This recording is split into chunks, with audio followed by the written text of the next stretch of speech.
Hello everyone, I'm Dave from Dwellers in the Dark, and I'm here to answer Jacob Hall's question regarding Fell Beasts for the GT 800 point Nova event 2016 in September. Hope you guys get the new ticket. Anyway, cracking on. I believe that Jake was top table last year, 2015 at Nova, but was kicked off top table by GBHL Tom. Very, very good player. Jake's questions regarding his Fellbeast list rotate around the Dwimmerlake on a Fellbeast, an awesome character, causing your enemy to, be careful of where and when they use Might, Will, and Faith. Very, very nice rule. Nice fight stats. Very, very nice. Spell stats, most starting on 3s, obviously going all the way up to Black Dart on 5s, but yeah, a good bit of a spellcaster. And also the Shadow Lord, a definite must take if you want to protect your army from archery fire, whether elves, hobbits, or the like. Causes your opponent to have to roll 6s just to hit everything within 6 inches of its base, which means you're looking at a radius of around, 13 to 15 inches, which is really cool, really cool. Anyway, so aside from that, my thoughts on the list for the GT 800 wouldn't include the Dwimmerlake and wouldn't include the Shadow Lord. Let me quickly jump in and tell you what my list would be. My list would start off with the Undine on a Fellbeast. In fact, everything is going to be on a Fellbeast. I'm going to have 5 models in the army, and those mathematicians out there, see if you can count out the points as I listed out in time. Right, so I'm going to take an Undine on the Fellbeast. Fantastic model, great as a general, doesn't die too easily, using Will as Fate, and with Arcane Leech, I believe it's called. Not too familiar on all the terms. Know what they do, not the terms themselves.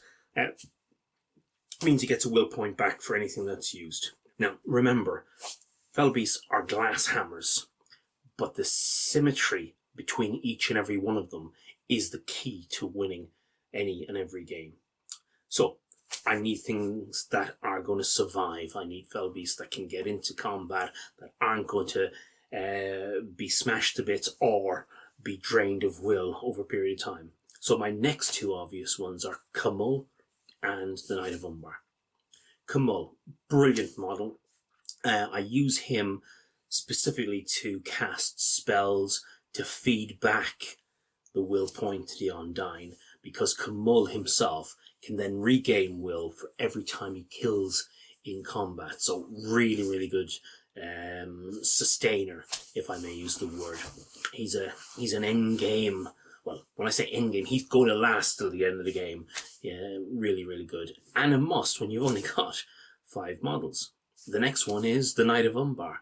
Knight of Umbar with his mimicry, really causing a lot of grief for said heroes, especially since you've got 2 Fellbeasts named Wraiths in the Undine and Kumull getting in there doing the transfixing. Knight of Umbar goes in, mimics all the basic stat line of the hero he's up against, and possibly then heroic combats off to cause more grief. Also, he doesn't lose will if he doesn't lose combat. Bonus. Okay, so that's 3 now. I've got some hard-hitting, fighting, and great magic using characters there. My 4th character is going to be the Witch King. Obviously still on Fellbeast, but what I'm going to do with the Witch King is I call him Mr. Flexible. Flexible, right?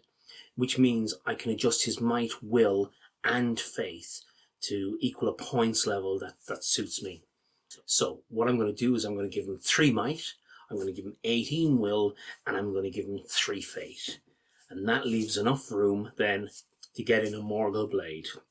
I need him to have a Morgul Blade just in case I come up against the Smogs, the Trolls, or anything of that ilk that I want to get rid of very, very quickly. Morgul Blade will do the damage. 10 points, wow, it's a must-have if you're going over a points value of 600 plus. Okay, aside from that, he's got a load of will, bags of will, 18 will, also quite a good caster which means he can feed the Undine, keeping my general going, keeping my general alive, but he can also go into quite a few combats. Okay, good casting, good, well, basic across the board fight, strength, defense, attacks, etc. But he has one spell that none of the other named rates have, and that's your staff is broken. Brilliant for taking out the Gandalfs, Radagast, Saruman's of your enemy opponent's lists. So really handy to have. So a Smog killer per se, Gandalf and other good magic user. Major hurdle for them to try and cross. They have to avoid that your staff is broken. Okay, so I've now got 4 models. For those mathematicians who've worked out the points, etc., you know I've only got a certain amount of points left. So what am I throwing in? Well, I'm throwing in Shelob. Not the most obvious choice in a lot of Felbeast lists from the meta, especially what I'm hearing from the American and Canadian meta, but Shelob is a must. Let's look at some of the scenarios. 1, the Forge. You cannot have a winged creature, hero, whatever, carrying the jewel. You have to have a ground troop. Shelob is brilliant. Shelob's got speed, she's got durability, and she's got high strength. In fact, she's got higher strength than Felbeast, hence any opponent Felbeast risk getting hurled by her. Nasty. She's also quite a high-pointed model, so she can get into those secondary objectives straight over scenery. Can't be touched, can't be seen, can't be shot at, and suddenly last turn she's over the scenery on the objective, and she's possibly outpointing most of your opponent's troops there. Really good. Also, she has her Venom, and you've now got 5 hurling monsters with 4 magic and 1 rerollable to wound in Shelob. That's the list. 800 points on the nose, covers each and every one of the scenarios because there's no worry on shooting. Why do I say that? Because 4 out of the 5 scenarios are to the death, which means that you have the option, in fact you must, depending on your army, opponent's army, put your forces up close to the middle of the board, hoping that if you're up against a good army, they fail a roll and get a 1, 2, or 3, giving you the option to get straight in with all your Felbeasts. Felbeasts work like a flying circus. They work close together. Spread them out, they become vulnerable. But spread together, they can really be such hard hitting.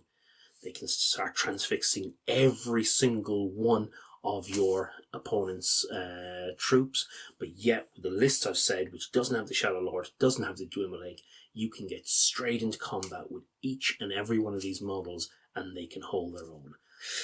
Glass hammers, we all roll 1s. Your opponent will roll 6s.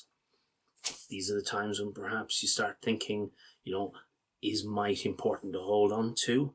Or, as Mr. Ed Ball says, it is management of resources, and you've got to decide when to use all your resources to win the game, even if that's in turn 1, because the results for your opponent can be downward. Okay, Jake, I hope that's satisfactory. I can't wait till I meet up with you in Nova, and if you bring that list, I'm in trouble. Anyway, you take care. Okay, bye for now. Oh, one last point. Don't forget, get yourselves onto Dwellers in the Dark. We've got plenty of informational videos there, stuff that you'll really enjoy, and most importantly, we've got a full listing of all the top best players from 2015 GBHL League, and we review their armies with interviewing them. You might find it interesting, guys. Have a gander. Okay, cheers for now. Bye.